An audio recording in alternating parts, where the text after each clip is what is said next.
Most conflict is based on ignorance and poor communication.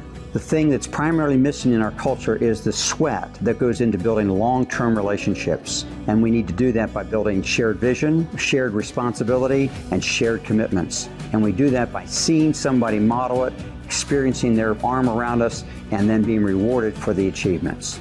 Every horse wants to be found. When he thinks you love him more than you love yourself, then he'll serve you.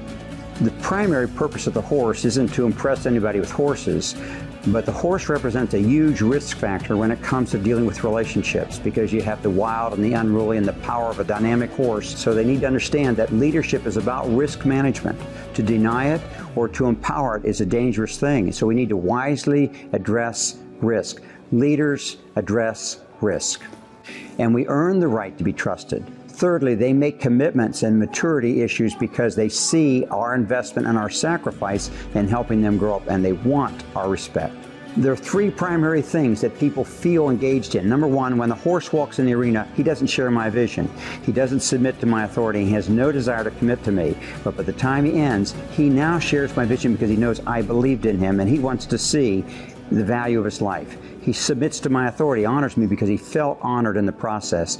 And he now wants to commit and do something great because he knows that I see greatness in him. People that hear my keynote presentation suddenly are aware of a new opportunity that they have to invest in people's lives. They come away with the skills and the confidence that it's the little things that make the difference. And they come away with the equipment that they could make an impact by making intentional investments in other people. The most vital component of a culture are the values that are shared.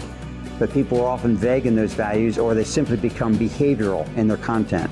We need to associate them with character choices and attitudes that are worthy of the culture. And when we recognize them and we reinforce them and we draw attention to them, people will begin to move their lives accordingly. And that's how we reshape an entire community.